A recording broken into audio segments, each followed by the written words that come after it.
5 മണി എന്ന് പറഞ്ഞ 5 മണി. ഇത്രയും കൃത്യമായിട്ട് കൃത്യനിഷ്ഠ പാലിക്കുന്ന മലയാളികളെ ഞാൻ ആദ്യമായിട്ട് കാണുന്നു.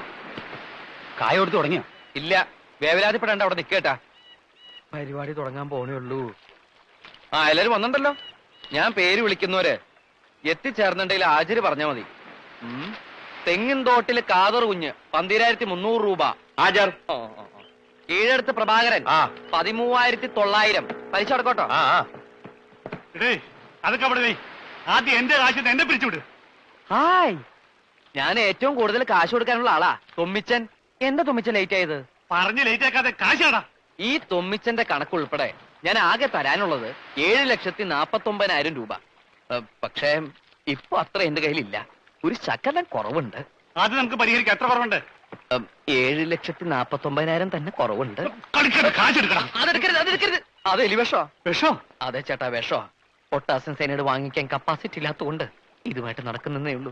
ഏത് നിമിഷം എനിക്കിത് അത്യാവശ്യമായിട്ട് വന്നേക്കും. വലിച്ചെറിഞ്ഞ് കളയണോ അത്? കണ്ട, ചാകാൻ പോലും നിങ്ങൾ സമ്മതിക്കില്ലെന്ന് എനിക്കറിയാം.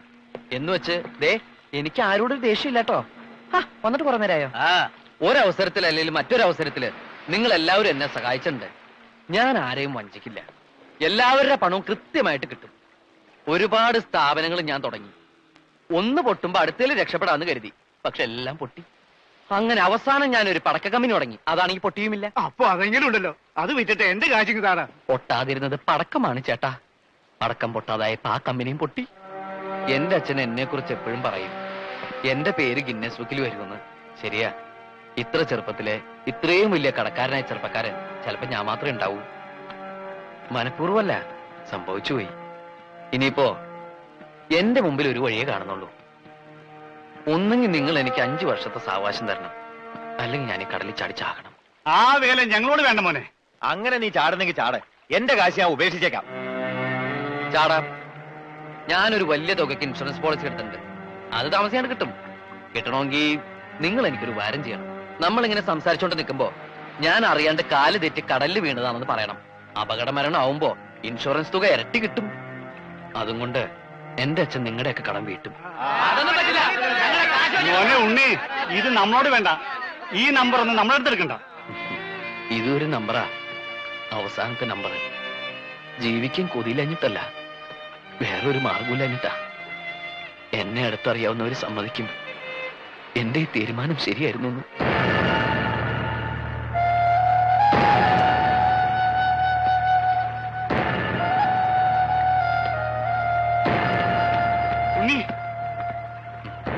By, good by.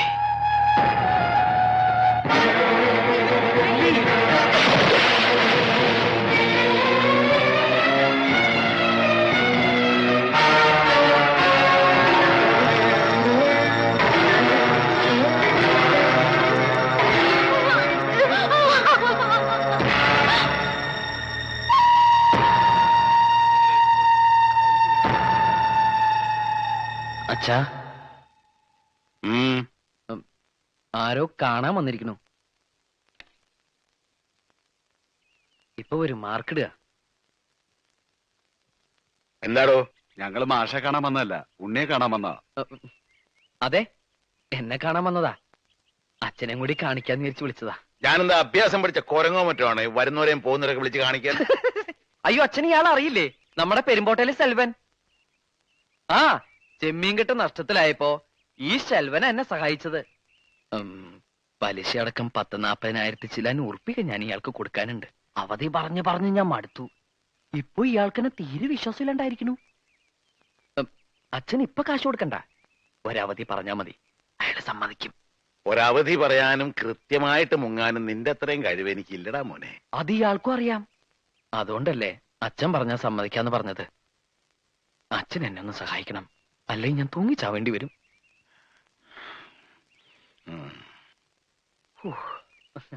അച്ഛൻ അവധി പറയില്ല, കാശ് ഇപ്പൊ തരും. പിന്നെ ഞാനൊരു കോഴി ഫാം തുടങ്ങാൻ ആലോചിക്കുന്നുണ്ട്. അപ്പോ എന്നൊന്ന് സഹായിക്കേണ്ടി വരും. നാ എന്റെ മോൻ പോയി തൂങ്ങിച്ചാത്. ഇതിനേക്കാ വലിയൊരു സഹായം അച്ഛന് ചെയ്യാൻ പറ്റില്ല. നാ പിടിച്ചേ.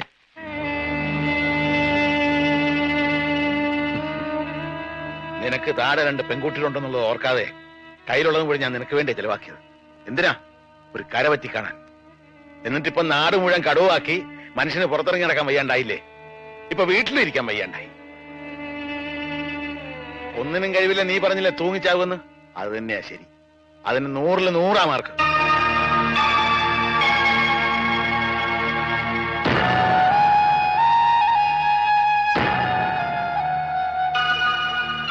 നിന്റെ മുറപ്പെണ്ണായി ജനിച്ചു പോയി എന്നുള്ള ഒരൊറ്റ കാരണം കൊണ്ട് നീ അവളുടെ ജീവിതം തകർക്കരുത്. അമ്മാവൻ എന്തൊക്കെയാ പറയണേ? ഞാൻ എന്തെങ്കിലും നിങ്ങൾക്ക് ആർക്കെങ്കിലും ഒരു തടസ്സമായിട്ട് നിന്നുണ്ടോ? സുജിക്ക് നല്ലയിടത്തുനിന്ന് ഒരു ബന്ധം ആലോചിച്ചോളൂ. നമുക്ക് എല്ലാവർക്കും കൂടി അത് നടത്താം. എല്ലാറ്റിനും മുമ്പിൽ ഞാനുണ്ടാവും. എന്താ പോരെ? അതിനവള് സമ്മതിക്കണ്ടേ? നിന്നെ മാത്രമേ വിവാഹം കഴിക്കോളൂ പറഞ്ഞ് അവൾ ഒറ്റക്കാലിൽ നിൽക്കാൻ തുടങ്ങിയിട്ട് വർഷം എത്രയായി? അവളെ കുറ്റം പറഞ്ഞിട്ട് കാര്യമില്ല അമ്മാവ.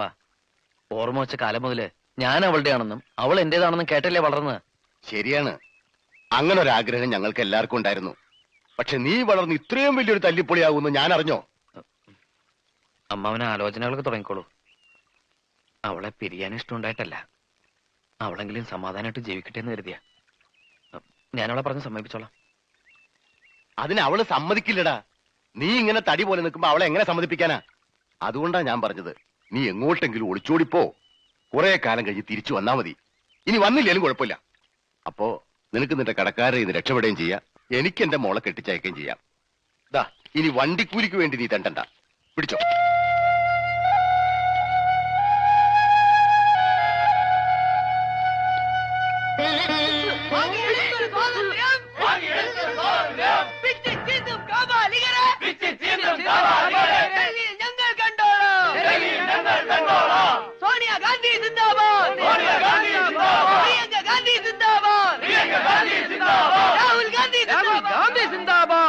എന്താ ജാഥയിലൊക്കെ ഉണ്ണിട്ട് രാഷ്ട്രീയ പ്രവർത്തനം തുടങ്ങിയോ? ഏയ്, രാഷ്ട്രീയ പ്രവർത്തനമൊന്നുമല്ല. ജാഥയിൽ കയറി വരുമ്പോ കടക്കാര് പിടിച്ചു നിർത്തില്ല. രാവിലെ BJP-ക്കാരുടെ ജാഥയിൽ കയറി വന്നാ അവരാ പോസ്റ്റ് ഓഫീസിന്റെ അവിടെ ഇപ്പൊ കിഴക്കോട്ടേക്ക് ഒറ്റ തിരിച്ചില്ല. പിന്നെ ഈ ജാഥ വരണവരെ വെയിറ്റ് ചെയ്തു. അതാ ലേറ്റ് ആയത്. ഇങ്ങനെ എല്ലാവരുടെയും ജാഥക്കാരെ ഇറങ്ങിയ അവരെല്ലാം പറയില്ലേ? പറയും. അവര് പറഞ്ഞൊക്കെ ഞാനും ഏറ്റു പറയും. ഈ ഉണ്ണിയുടെ ഒരു കാര്യം. വാ, എന്താ അങ്ങോട്ട് പോണേ? വീട്ടിലേക്ക് ഇപ്പൊ പോണ്ട. എനിക്ക് നിന്നോട് കുറച്ച് സംസാരിക്കാനുണ്ട്. വാ. എന്താ ഇപ്പൊ ഇങ്ങനെയൊക്കെ പറയണേ? മനസ്സിൽ നന്മ മാത്രമുള്ള കുട്ടിയാ നീ. നിന്നെ പിരിയാന്ന് പറയുമ്പോ ഈ എന്നെ തന്നെ കീറി മുറിക്കുന്ന പോലെ എനിക്ക്. ഇപ്പൊ നീയും എനിക്ക് നഷ്ടപ്പെടണം. അതാവും വിധി. ഈ നഷ്ടവും ഞാൻ സഹിച്ചേ പറ്റൂ. ഇങ്ങനെ വേണ്ടാത്തൊന്നും ചിന്തിക്കണ്ട. കല്യാണം എന്നൊക്കെ പറഞ്ഞ് ഞാൻ ഉണ്ണിയേട്ടനെ ബുദ്ധിമുട്ടിക്കുന്നുണ്ടോ? ഇല്ലല്ലോ. ഉണ്ണിയേട്ടന്റെ പ്രശ്നങ്ങളൊക്കെ തീരട്ടെ, ഞാൻ കാത്തിരുന്നോളാം. എത്ര കാലം എന്ന് വിചാരിച്ച കാത്തിരിക്ക? വേണ്ട. എന്നായാലും എപ്പോഴായാലും നമ്മൾ ഒരുമിച്ചൊരു ജീവിതം ഉണ്ടാവുമല്ലോ, അത് മതി എനിക്ക്. ഇല്ല, അതുണ്ടാവില്ല. ഒരു മൺതരിയെ പോലും താങ്ങാനുള്ള ശക്തി എനിക്കില്ല ഇപ്പോ. ഈ അവസ്ഥയില് നീ എനിക്കൊരു ഭാരമാണ്. ഒഴിഞ്ഞു പോയേ പറ്റൂ. നീ വേഗം പൊക്കോ. ഈ ജാഥ കഴിഞ്ഞാ പിന്നെ വീടിന്റെ അടുത്തേക്ക് വേറൊരു ജാഥ ഇല്ല. ഇത് ലാസ്റ്റ് ജാഥയാ.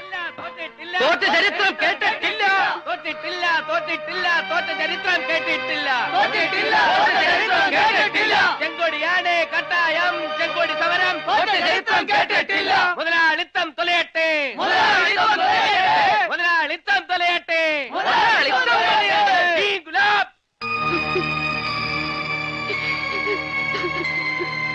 ഒരാഴ്ചത്തേക്കുള്ള റേഷനെങ്കിലും നീ ഈ കുടുംബത്തെ എത്തിച്ചിട്ടുണ്ടോടാ? ഈ ചോദ്യം ഇനി ചോദിക്കരുത്. ദേ, ഒരാഴ്ചത്തേക്കുള്ള റേഷനും ഒരു ദിവസത്തെ കറിക്കുള്ളതും ഉണ്ട്.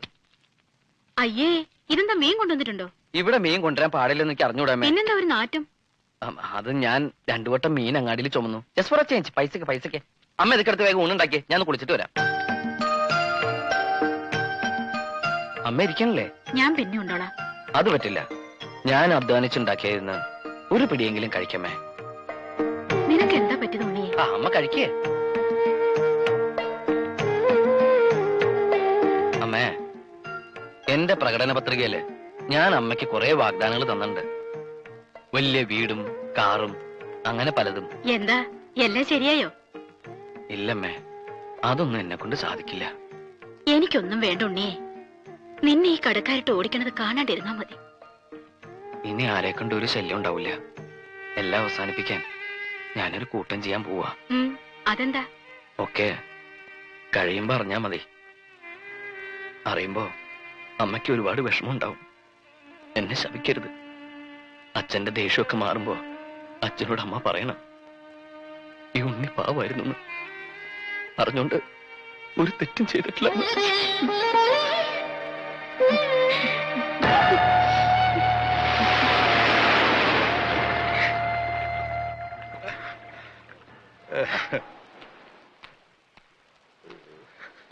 മാഷ വീട്ടിലേക്ക് കൊണ്ടുപോയിക്കോളൂ. ഓ, ബോട്ടുകാരൊക്കെ തിരച്ചിൽ നിർത്തി. എഴുന്നേക്ക്. പതിവില്ലാതെ ഇന്ന് നല്ല അടിയൊഴുക്കുണ്ടായിരുന്നു. അതുകൊണ്ട് ബോഡി ഉടനെ കിട്ടുമെന്ന് തോന്നുന്നില്ല.